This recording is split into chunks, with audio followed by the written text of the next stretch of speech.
So Eddie Hearn and DAZN finally received some good news. They finally catch a little bit of a break.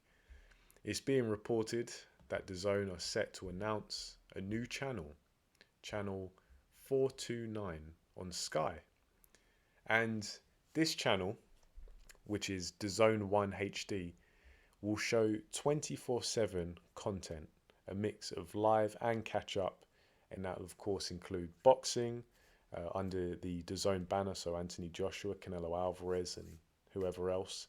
The YouTuber boxing, which is the Misfits boxing, X series stuff, and also some other sports as well. I believe UEFA Women's Champions League, which is women's football, some other niche sports like wrestling. Or wrestling's not so niche, but skateboarding certainly is, and esports as well, very niche. Um, However, this is great news because it's supposedly going to take DAZN's exposure to another level. However, it's also being reported alongside this news, and this is something that many people aren't very happy about, is that the DAZN customers who have already signed up for the annual pass, which is the £99.99 per year, or the monthly saver, the uh, basically £10 a month, which is £9.99, they won't have access to this. But anybody who signs up for the channel through Sky will have access to it. So, yeah, this is, many people are not over the moon with this after they've heard that, you're going to have to do it through Sky to have access to it if you already have a DAZN subscription, the annual saver or the monthly saver. Oh no, access denied. You're not going to be able to use this channel. So, yeah, this is a little bit of a mess. I think this is being labelled as a botched announcement, and I think that's probably accurate because Eddie Hearn and DAZN rather, have really fallen on hard times. I want to say in the UK.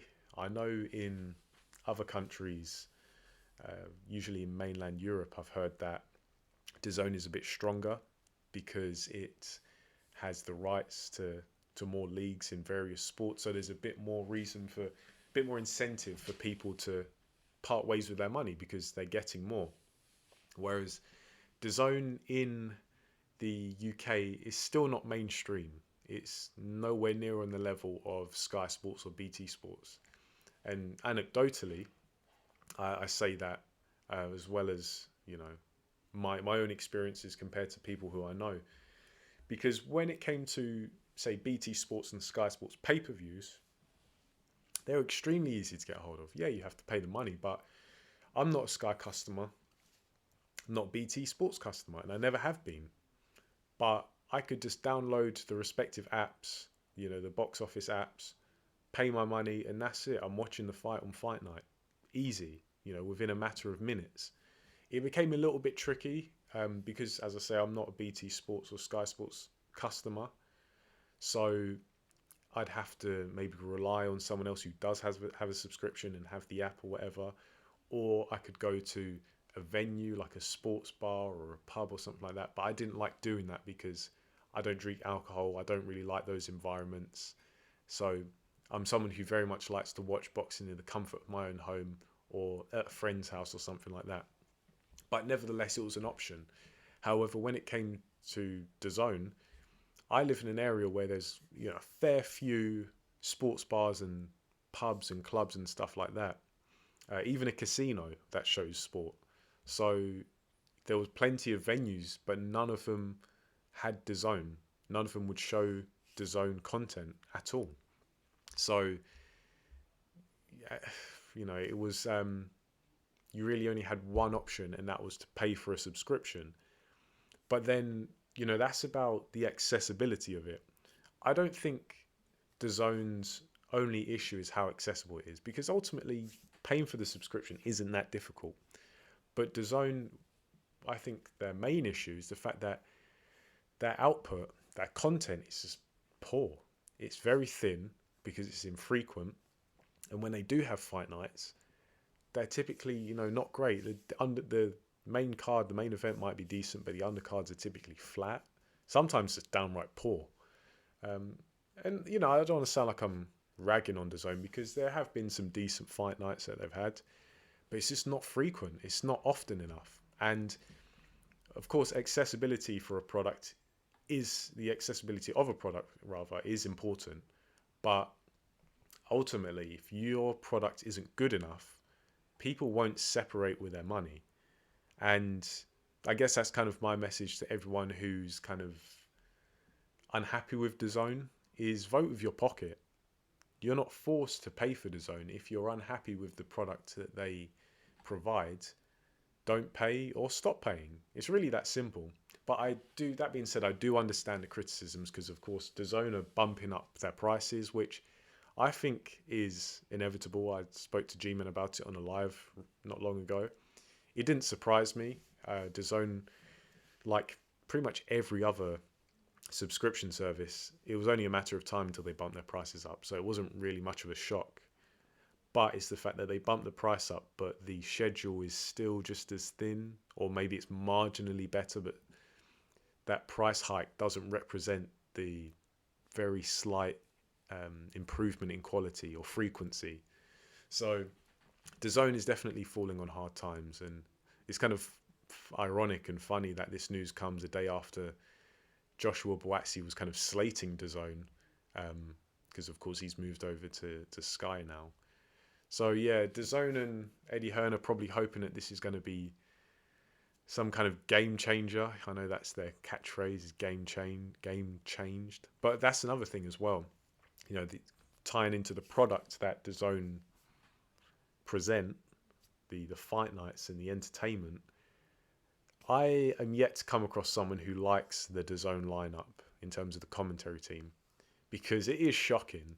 They've got a couple of good guys. Andy Lee, he's pretty good sometimes. Ade, I know some people aren't too keen, but I think Ade does a decent job. He's certainly one of the stronger members of the DAZN commentary team. But yeah, like Mike Costello is just, he could put a glass eye to sleep. I don't know, he has this way of sucking the life out of fights, even if they're entertaining. Just the tone of his voice and the things he says, it's dry. It's so dry. And then Darren Barker and that other guy, I can never remember his name. He just has like the most NPC name ever. So you guys are gonna have to remind me what his name is in the comments. But that banter is dead. Like, it's so dead. It's so dry. It's so like, it's just, DAZN just falls flat on so many fronts. And the thing is as well, I'm not one of these people who want to see DAZN fail. As far as I'm concerned, if we're going to have loads of subscription services and loads of different promotional outfits that are all showing their respective content, I want them to succeed, because yeah, it's not ideal that we have boxing scattered around in loads of places, because ultimately that's going to be loads of subscriptions going in different directions. But it's about exposure. It's about the fights we get to see, the quality of content we receive.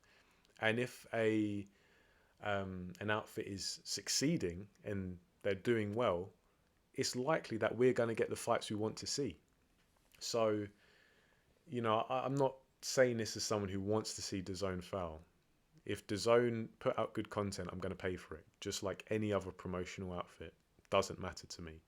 If I like the product, I'm going to pay for it. And I think most people are like that as well. However, DAZN has had these accessibility issues.